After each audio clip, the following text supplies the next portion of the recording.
I decided to finally do a video about how Nick and I made our kitchen more safe for me.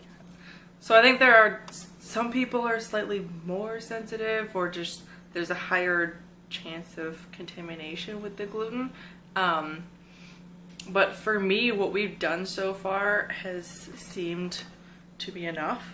At the same time, there's only 2 of us in the house generally, so it's a little bit easier to contain everything.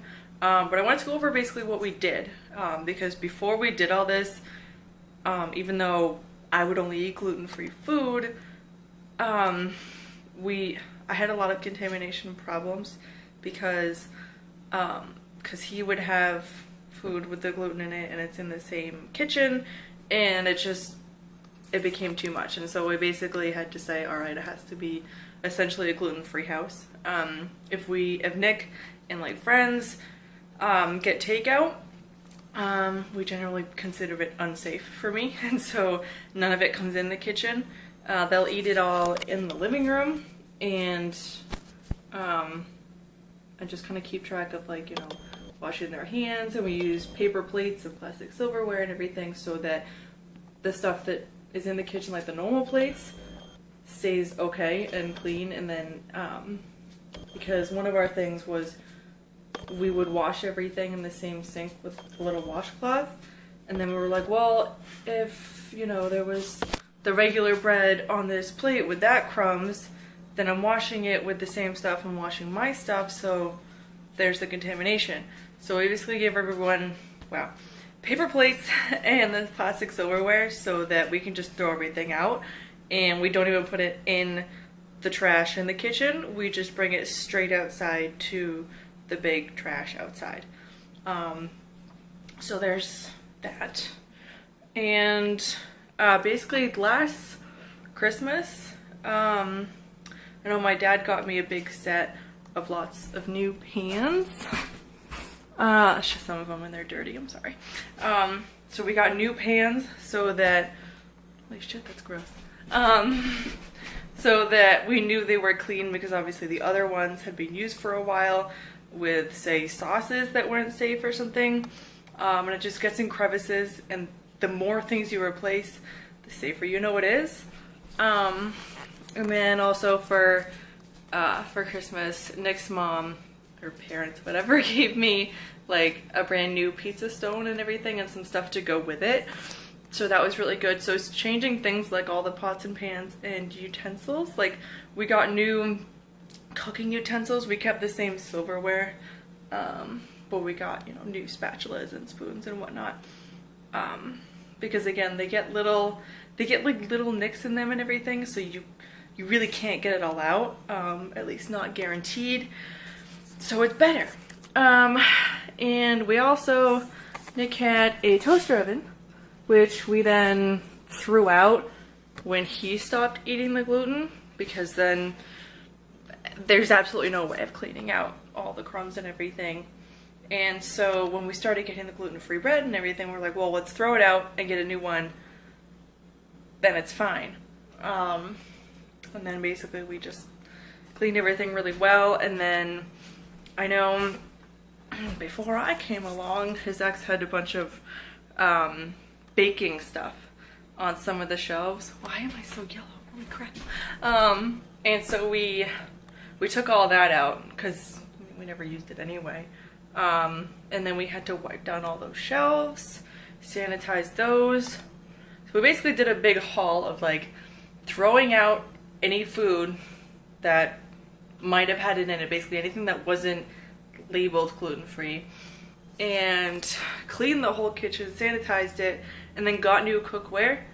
And we basically try to keep it out of the kitchen completely, because if we didn't, then it just tends to get in my food. I mean, food makes crumbs. I remember before we made the rules about the takeout, you know, we'd get Chinese or something, we'd all have it on the counter, and then somehow, you know, someone would like splash into mine, and it's not enough to see, but it's enough to hurt. So we found out, like, okay, we just can't have it in here at all. So that's mostly my recommendations. Basically, once you clean everything out and replace what you need to, it's just a matter of keeping it gluten-free. So we only buy things that are labeled, basically. Yeah, I don't really know what else to say. Oh yeah, well too, if people do have takeout, or for instance, our dog's food has wheat in it, and so we don't have me or anyone else wash their hands in the kitchen sink, all like the gluten hand washing is in the bathroom because it's less likely to get on things. And of course I don't, you know, rub my toothbrush in the sink, so it should be fine. And that's made a massive difference. The rate of, you know, me getting contaminated over time is just so much less often. So generally I boil it down to something happening somewhere else, whether it was at work, because people are always bringing donuts and crap in, or if we go out and something happens. For the last few months, I think the only place I've gone out is Uno's, because from my experience, at least the one that we go to, has been really good about it. They've developed a full page of gluten sensitive dishes, where they basically just say these are the ones that are okay. And of course I tell them every time that it's a gluten allergy, and they've been really good about it, and they come out and they tell me, like last time I ordered the Brussels sprouts instead of the broccoli, and they came out and said, okay, well, it's more likely to be contaminated to get that, so if you wanted it to be less of a risk, get the broccoli. So I did, and so they've always been super nice about it. I find a lot of other chains aren't, and a lot of people I feel like don't quite get that you have to check everything. Yeah, so if you're looking for a chain, I would look into them. I don't know how well all of them do with it, but the one in Tilton, New Hampshire does pretty fucking good. So that's how I made my kitchen safer. Yeah, as well as cleaning out the microwave. I mean, I only put things on a plate in there anyway, but that goes along with just we clean everything out. So, if you have any questions or want a recommendation about anything, let me know in the comments. And since I already have my snack, and I tend to do things and then be like, well, I should have filmed that, I'm gonna let it settle and then probably go to the gym. So I was thinking, never actually done this before, but I have been trying to cut for a little bit without actually tracking anything. So it's just a little Physique update. I feel like one of the things that bothers me the most is I can't seem to get rid of this tiny little, I feel like I hold water right here, and it's getting a little bit smaller. So that's kind of something that's just always bothered me. And then I also have really square hips, as you can see. Like the distance between my rib cage and my hips is like a finger length pretty much. So I don't know how much that would change if I leaned out more. Not doing a very good job with this camera. Yeah, so I feel like in my normal clothes I can see I've definitely leaned out a bit. But obviously it's a slow process. Basically what I've been doing is just paying closer attention and just trying to just eat less generally. And then on top of that, I've had some problems with grains every now and again. There are a lot of grains that the proteins are similar to gluten, and so some people have reaction and some people don't. My problem is sometimes I have a reaction and sometimes I don't. So I don't have them as often because I feel like if I have, let's think of an example, like my gluten-free oatmeal comes in separate packets, and if I have one a day, it's usually okay. If I have another one, it's generally uncomfortable. So I basically try to keep those down. I've been doing a lot of sprint workouts at the gym. A lot of the time if I do it after my lifting, it's like 10, maybe 15 minutes.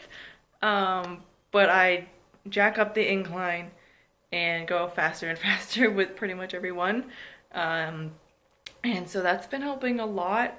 Because doing the difficult sprints and basically a HIIT workout is really good at just speeding up your metabolism. You end up burning more calories throughout the day instead of just while you're on the treadmill. Like if you just did an hour walk or something, that at just a steady pace, you'll burn, you know, a certain number of calories while you're doing that, but nothing extra after.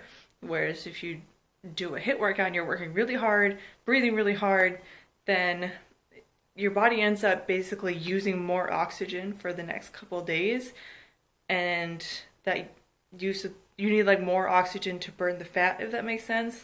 Someone else can probably explain that better than I can.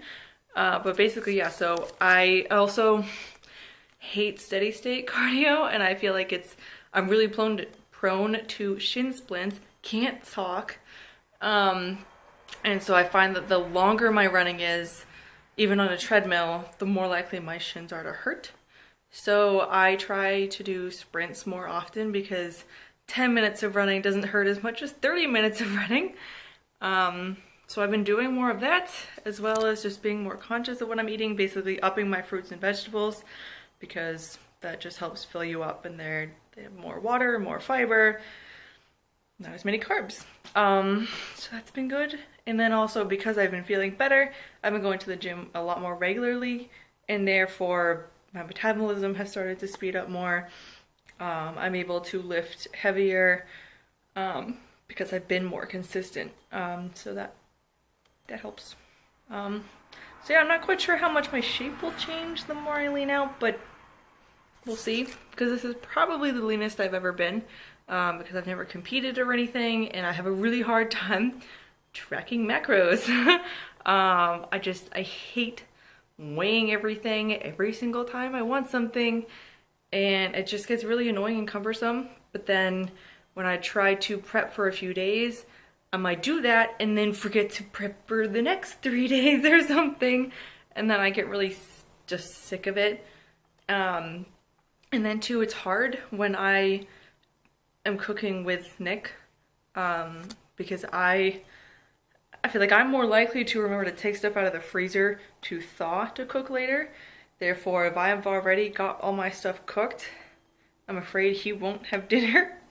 And I'll feel like it's really bad that, you know, it's kind of my fault, because I'm better at remembering that anyway. But that's of course not his fault. That's just me, like, being paranoid and taking too much on. But yeah, I mean, if I lived alone, it would be a lot easier. But at the same time, I get sick of the same thing a lot. And I'm kind of just like, yeah, I just really want a banana. So if I've prepped everything, it's like, well, I can't have it. So I'm gonna get ready for the gym. I started my pre-workout. Hopefully it helps me wake up soon.